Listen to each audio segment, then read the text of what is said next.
আসসালামু আলাইকুম, সবাই কেমন আছেন? আশা করি সকলেই ভালো আছেন। আমি সুমাইয়া ইসলাম, আর আজকে আমি আপনাদের সঙ্গে ছোট্ট একটা খাবারের রিভিউ শেয়ার করব। ফেসবুকে ঢুকলে এত পরিমাণে সেই স্বাদের ভালো ভালো রিভিউ দেখতে পাচ্ছিলাম যে আমিও আর না যেয়ে থাকতে পারলাম না। আর এসে দেখি এখানে এতটা ভিড় যে তারা দিয়ে পারছে না। আর এখানে এত পরিমাণে ভিড় দেখে আমি খাবারটা পার্সেল নিয়ে আসি। আর সেই স্বাদের স্টাফদের ব্যবহারও মাশাআল্লাহ অনেক ভালো ছিল। এরপরে আমি চলে আসি। এখন আমার হাতে যে প্যাকেটটা দেখতে পাচ্ছেন এটা হচ্ছে চিকেন বিরিয়ানি, আর এটা ছিল মাত্র 99 টাকা। এর সঙ্গে দেখেন একটা চকলেট দেওয়ার বদলে হয়তো ভুল করে তারা 4টা চকলেট দিয়ে দিছে। 99 টাকা হিসেবে একজন মানুষ খুব ভালোভাবে পেট ভরে খাবারটা খেতে পারবে। 99 টাকার এই প্যাকেটটার ভিতরে ছিল এক পিস আলু, একটা মাংস আর একটা ডিম সেদ্ধ আর সালাদ। আর রাইসটা বেশ চিকন ছিল, বেশ ভালোই ছিল।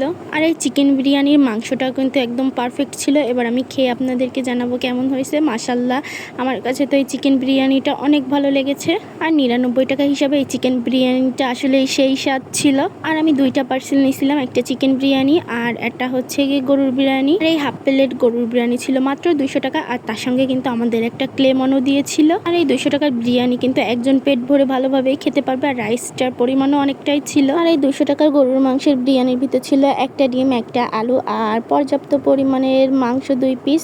বেশ বড়ই ছিল মাংস, কিন্তু এই গরুর মাংসের বিরিয়ানির রাইসটা যেন কেমন একটু মোটা মোটা লেগেছে আমার কাছে। সেই স্বাদের এই গরুর মাংস আর চিকেন বিরিয়ানির ভিতর আমার কাছে তো মনে হয়েছে চিকেন বিরিয়ানিটাই বেস্ট, আর গরুর বিরিয়ানিটা আমার তেমন একটা ভালো লাগেনি।